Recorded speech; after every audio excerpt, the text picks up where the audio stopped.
بسم اللہ الرحمن الرحیم۔ السلام علیکم ورحمۃ اللہ وبرکاتہ۔ آپ حضرات کے سامنے آج ایک اور ویڈیو لے کر حاضر خدمت ہوا ہوں۔ اگر آپ 4 رکعت والی نماز پڑھ رہے ہیں جبکہ تیسری چوتھی رکعت میں آپ کو شک ہو گیا ہے کہ آیا آپ نے تیسری رکعت پڑھی ہے یا چوتھی، تو ایسے میں کیا کیا جائے، تو آئیے ویڈیو کی طرف بڑھتے ہیں۔ پہلی صورت، اگر آپ کو یہ شک زندگی میں پہلی دفعہ ہوا ہے تو آپ کو یہ نماز ختم کر کے نئے سرے سے پڑھنی ہوگی۔ یہ بات تیسری اور چوتھی رکعت کی چل رہی ہے۔ اگر آپ 4 رکعت والی نماز پڑھ رہے ہیں اور اس میں آپ کو تیسری اور چوتھی رکعت میں شک ہوا ہے کہ آپ نے 3 پڑھی ہیں آیا یا 4 پڑھی ہیں، تو ایسی صورت میں اگر آپ کو پہلی دفعہ یہ شک ہوا ہے تو آپ کو یہ نماز ختم کر کے دوبارہ نئے سرے سے نماز کا آغاز کرنا ہوگا، نماز پڑھنی ہوگی۔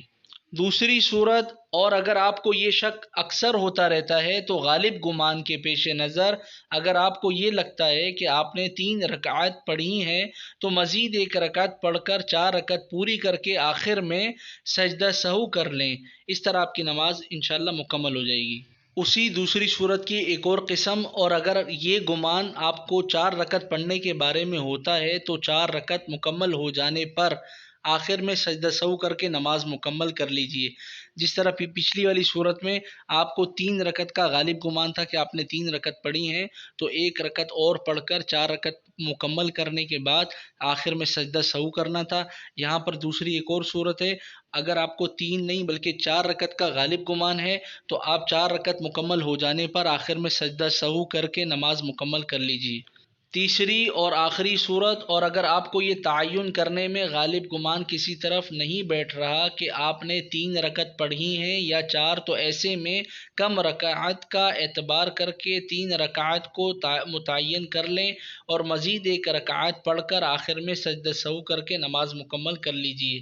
اس کا خلاصہ یہ ہے کہ اگر آپ کو زندگی میں پہلی مرتبہ شک ہوا ہے کہ 3 یا 4 رکعت آپ نے پڑھی ہیں، ان دونوں رکعتوں میں آپ کو تجسس ہے، تو ایسی صورت میں آپ کو نماز ختم کر کے کالعدم کر کے نئے سرے سے پڑھنی ہوگی اگر زندگی میں پہلی بار شک ہوا ہے۔ اور اگر آپ کو یہ اکثر شک ہوتا رہتا ہے کہ آپ نے 3 پڑھی ہیں یا 4 پڑھی ہیں، تو اس میں آپ کو غالب گمان اپنا کر کے کہ آپ نے 3 پڑھی ہیں یا 4، ان میں سے جو آپ کو غالب گمان لگتا ہے کہ 3 پڑھی ہیں تو 3 پڑھ لیں، اور 4 پڑھی ہیں تو 4 مکمل کر کے آخر میں سجدہ سہو دونوں صورتوں میں کرنا ہے، 3 یا 4 دونوں کی صورتوں میں۔ اور